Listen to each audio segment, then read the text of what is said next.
육식갑자 특별기획 시리즈 56번째 시간이 되겠습니다. 오늘은 73세 소띠 기축생의 금년 운세를 간명하도록 하겠습니다. 1949년생인 기축생은 금년에 73세가 됩니다.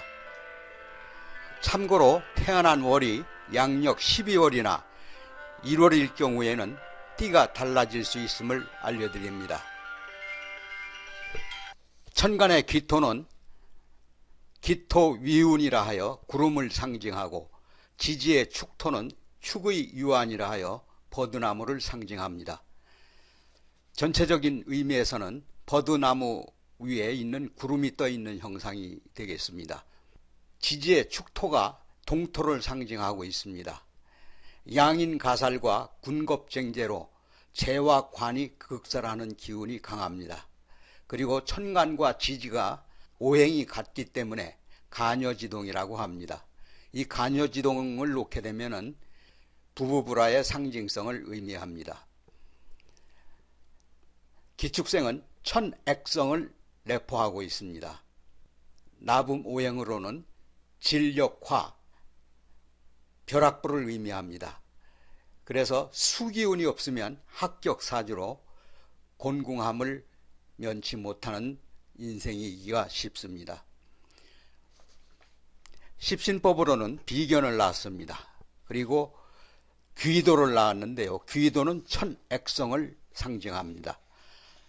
그 상징은 탐욕스럽고 질고, 질병이죠. 곡각살, 음떡이 있음을 상징합니다. 12운성으로는 묘궁에 들고 12신살은 화계에 들고 있습니다. 기축생의 금년 용운과 체운을 살펴보겠습니다. 기토가 축토를 보아서 비견에 묘궁을 낳고 있습니다. 그리고 신금이 축토를 보고 있어서 편인의 양궁을 낳고 있습니다. 그래서 인성이 비견을 보아 길한 한 해가 되겠습니다. 기축생은 월화천반의 비식재 구조로서 구름이 버드나무에 걸린 현상이라 조용히 움직이는 가운데 밭에 있는 소의 자형을 보아 근령성실함의 아이콘입니다. 동토의 음기가 강해서 내심 비밀이 많고 고지식한 편입니다. 더욱이 일지 현침의 신금이 탕화로 작용하여 판을 뒤엎는 다혈질의 욱성질이 표출되는데 뒤끝은 없는 편입니다.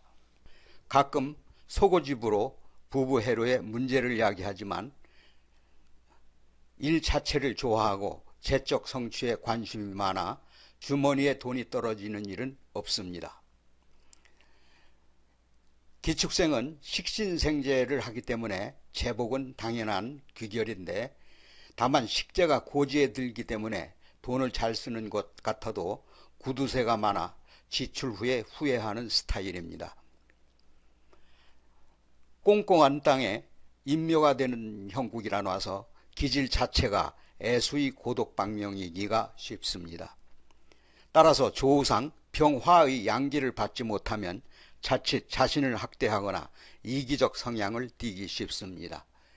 이는 기토가 생장을 돕는 생명의 땅인 반면에 축토는 생장을 멈추게 하는 동토의 땅이므로 생사의 영역을 넘나드는 관계로 인해서 심리 변화가 많은 가운데 일단의 계획들이 틀어지면 자신 또는 주변을 원망하는 습성이 있습니다.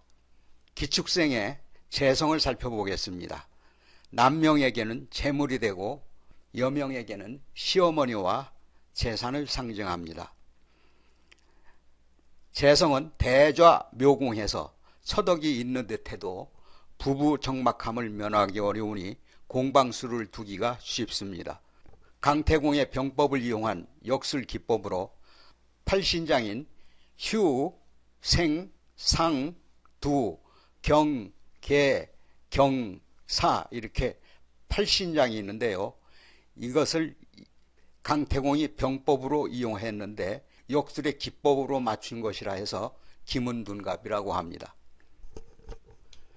기토가 신금을 보아서 승리오옥이라고 합니다. 그 뜻은 옥이 진흙에 더럽혀진 물상으로 조토 속의 주옥의 물상을 의미합니다. 기축생의 금년운을 살펴보겠습니다. 양력을 기준한 겁니다. 도화의 운은 5화 5월달이 되겠습니다. 노년에 도화운이 오는 것은 흉합니다.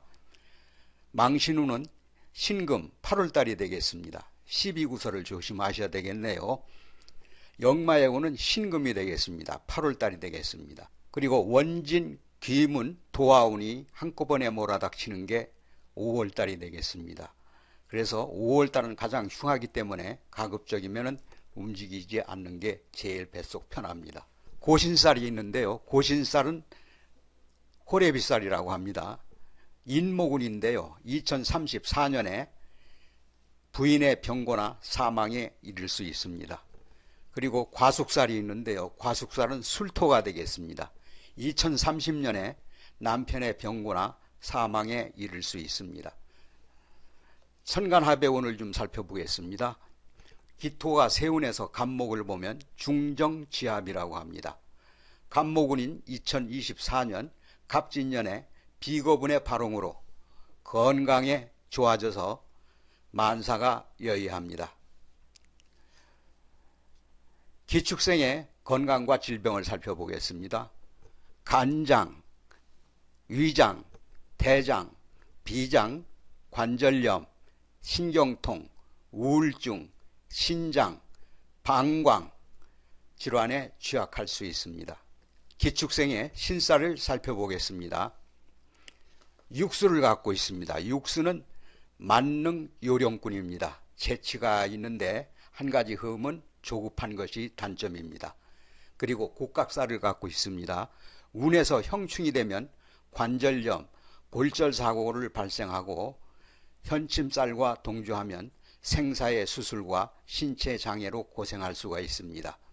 남연살이 있는데요. 남연살은 남명에게 적용하는 겁니다. 작첩의 기운이 강하기 때문에 남편의 바람기로 부부해로가 난망합니다. 그리고 계비관살을 갖고 있는데요. 계비관살은 어렸을 때 동물의 살생장면을 목도하면 심신안정과 정서교양에 불리하고 연운에서 동착되면 관제구설을 면할 수가 없습니다. 탕화살이 또 있네요. 탕화살은 끓는 물에 화상을 주의해야 됩니다. 자기 감정 분노를 억제치 못해서 자신을 볶아 자충수에 직면하는 살로 매우 주의를 요하는 살이 되겠습니다. 기축생은 오미공망을 낳고 있습니다. 오화 편인이 범띠해에 효살이 발현돼서 시모나 고부 갈등이 예상됩니다. 그리고 미토 비견이 소띠해에 건강의 호조로 만사가 여의하겠습니다. 지장간은 비식재 구조로 직장인 명식입니다. 계수 편제가 대궁에 있고 신금 식신이 양궁에 있으며 기토 비견이 묘궁에 있습니다. 기토 비견은 천간을 투출하고 있습니다. 기축생의 천간충과 병적 증세를 살펴보겠습니다. 기토가 계수를 보면 충국이 발현돼서 위장과 우울증 질환의 증상이 올 수 있으니 유념하시기 바랍니다. 계수운은 2023년 계묘년이 되겠습니다. 전체적으로 금년의 운은 5월, 8월은 흉하고 나머지 달은 매우 길합니다. 기축생의 업상을 좀 살펴보겠습니다. 교육자, 공무원, 의학, 활인업, 역술입니다. 부동산업, 수산, 냉동창고업, 농업, 그것도 마늘이나 생강 등 냄새나는 채소류를 말합니다. 이런 업종에 업상을 놓으면 피흉할 수 있고 대길해서 당주의 운이 길복하게 됩니다.